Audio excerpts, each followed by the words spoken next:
Hello, I'm Dennis Snow, and this is Speaking of Service Excellence. A few years ago, I conducted a series of workshops for the employees of TWC Services, a commercial equipment service company. One of their managers made a comment during one of the sessions that made me stop and think about how businesses and employees deal with challenging situations, customer service issues or otherwise. His comments have stayed with me ever since. The manager, Jim Oakley, said to the group, "When dealing with any situation, it's important to understand the difference between responding and reacting. When we respond," Jim said, "there's some thought behind our actions. When we react, we're just making it up." Now, that's great stuff. Jim's comments made me reflect on those times when I handled a problem poorly. In those cases, I may have panicked a bit, grasping at solutions that might work, or maybe saying something I shouldn't have said, or shouldn't have said it in the way I said it. Those times that I handled a problem well, it was usually due to responding in a way that included some thought, consideration, or experience, or a combination of all of those factors. For an extreme example of the difference between responding and reacting, you can look at the example of Sully Sullenberger, pilot of the American Airlines plane that made the extraordinary water landing on the Hudson River in 2009, resulting in 155 passengers saved from what could have been a tragic end. Or more recently, the actions of Southwest Airlines pilot Tammy Jo Schultz following a catastrophic engine failure. Both incidents provide examples of effectively responding to an emergency. Listening to the cockpit radio dialogue, it's clear that these pilots responded with calm, well-trained, experience-laced actions. On the other hand, most of us have heard replays of 911 recordings in which the caller was obviously reacting to an emergency situation. The caller's panic is evident as the 911 operator attempts to get pertinent information in order to assist. Valuable time is lost as the operator tries to calm the caller down. Of course, the challenges most of us face in our businesses are rarely life and death, as they are in an aircraft in trouble or a 911 emergency call.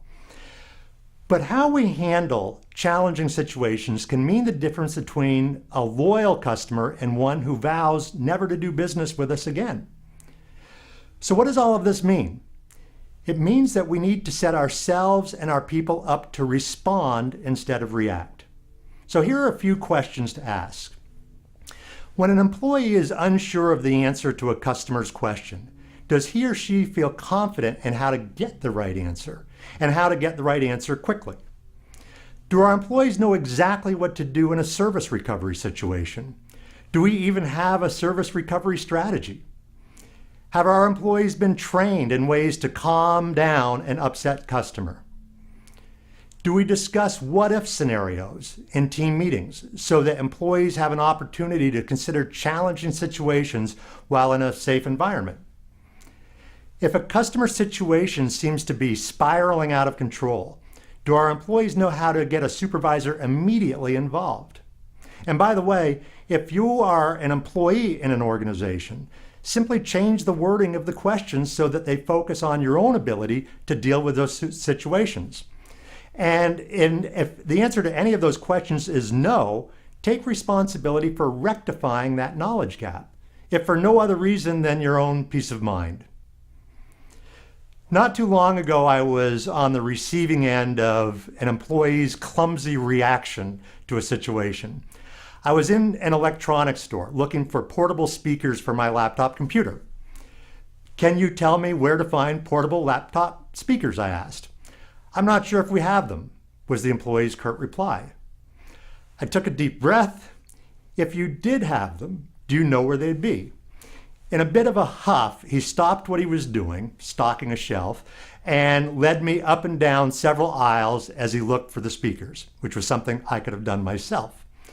Stumbling upon a small display of portable speakers, I discovered there was quite a price difference between the various brands. And so I asked the employee what the difference in quality was. Now, I don't know why I asked. I should have known better. Well, he said, the more expensive ones are obviously better. He clearly didn't know. He was simply reacting to my question. So I ended up finding another employee who knew something about the speakers, and I made an informed purchase of speakers that did everything I needed them to do. He was able to effectively respond to my needs with 2 well thought out questions and a knowledge of the differences in the brands.